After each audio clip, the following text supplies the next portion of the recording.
இந்திய சீன எல்லையில் இரு நாட்டின் ராணுவ வீரர்கள் மத்தியில் தாக்குதலுக்கு பின்பு மோடி தலைமையிலான மத்திய அரசு சீன முதலீடுகளையும் சீன நிறுவனங்களையும் குறிவைத்து மொத்தமாக தடை செய்து வந்தது. குறிப்பாக சீன முதலீடுகளை 360 கோணத்திலும் இந்திய சந்தைக்குள் வருவதை தடுத்து வந்தது. இந்த நிலையில் மோடியின் 3வது ஆட்சியில் முதல் வாரத்திலேயே சீனா நிறுவனங்களுக்கு இந்திய மண்ணில் அடியெடுத்து வைக்க கதவுகளை திறக்கும் என தகவல் வெளியாகியுள்ளது. இந்திய மற்றும் சீன நிறுவனங்களுக்கு இடையே கூட்டணி நிறுவனங்கள் ஜாயிண்ட் வெஞ்சர்ஸ் JVs அமைப்பதற்கு மத்திய அரசு விரைவில் ஒப்புதல் அளிக்கப்படலாம் என தகவல் வெளியாகியுள்ளது. இந்த கூட்டணி நிறுவனத்தில் இந்திய நிறுவனம் பெரும்பான்மை பங்கு மெஜாரிட்டி ஷேர் ஹோல்டிங் கொண்டிருப்பது கட்டாய விதியாக இருக்கும் என எதிர்பார்க்கப்படுகிறது. இந்தியாவைச் சேர்ந்த எலக்ட்ரானிக்ஸ் மற்றும் ஆட்டோமொபைல் துறை நிறுவனங்களின் 4 தலைமை அதிகாரிகள் சீன நிறுவனங்களுடன் இணைந்து இந்தியாவில் கூட்டணி நிறுவனத்தை தொடங்க விரும்புவதாக மத்திய அரசிடம் தெரிவித்துள்ளதாக தகவல் வெளியாகியுள்ளது. மோடி அரசு இந்த கோரிக்கையை எப்படி ஏற்கப் போகிறது என்பதில்தான் இந்திய மண்ணில் சீன நிறுவனங்களின் எதிர்காலம் தீர்மானிக்கப்பட உள்ளது.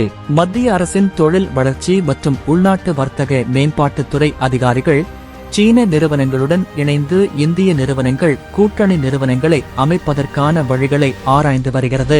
குறிப்பாக ஆட்டோமொபைல் மற்றும் எலக்ட்ரானிக்ஸ் உதிரி பாகங்கள் உற்பத்தி செய்யும் சில திட்டங்கள் கடந்த சில வருடங்களாக தேங்கியிருந்தன.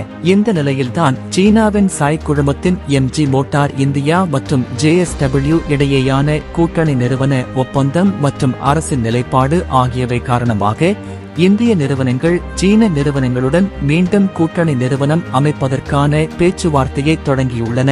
இதுபோன்ற கூட்டணி நிறுவனங்களுக்கு உதவ அரசு விருப்பம் கொண்டிருந்தாலும் எந்தவொரு கூட்டணி நிறுவனமும் பிரஸ் நோட் 3 விதிமுறைகளின் கீழ் அனுமதி பெற வேண்டும் என்று DPIIT அதிகாரிகள் தெளிவுபடுத்தியுள்ளனர். இதேவேளையில் இந்தியா சீனா கூட்டணி நிறுவனத்தில் பங்குதாரர் உரிமை குறித்து அரசின் தெளிவான தகவல் இல்லாமல் தொழில்நுட்பத்தை பகிர்ந்து கொள்ள சீன நிறுவனங்கள் தயங்குகின்றன. இது கூடுதல் தாமதத்தை ஏற்படுத்துகிறது. உள்நாட்டு கார் பாகங்கள் உற்பத்தியாளரான யுனோ மிண்டா நிறுவனம் சமீபத்தில் எலக்ட்ரிக் வாகன பாகங்கள் உற்பத்திக்கான தொழில்நுட்ப உரிமத்திற்காக டெக்னிக்கல் லைசென்சிங் சீனாவின் சூஜோ இனோவன்ஸ் ஆட்டோமோட்டிவ் கம்பெனி சுஜோ இனோவன்ஸ் ஆட்டோமோட்டிவ் நிறுவனத்துடன் இணைந்து செயல்பட்டு வருகிறது. மேலும் இந்த சீன நிறுவனத்துடன் கூட்டு நிறுவனம் அமைப்பதையும் யுனோ மிண்டா பரிசீலித்து வருகிறது. இது MG மோட்டார்ஸ் மற்றும் JSW கூட்டணிக்கு பின்பு நடந்தது. ஆனால் கடந்த ஆண்டு டாடா குழுமத்தின் AC தயாரிப்பு நிறுவனமான வோல்டாஸ் தனது உற்பத்தியை அதிகரிக்க சீனாவின் ஹைலி இன்டர்நேஷனல் உடன் கூட்டணி அமைக்க முயற்சி செய்தது.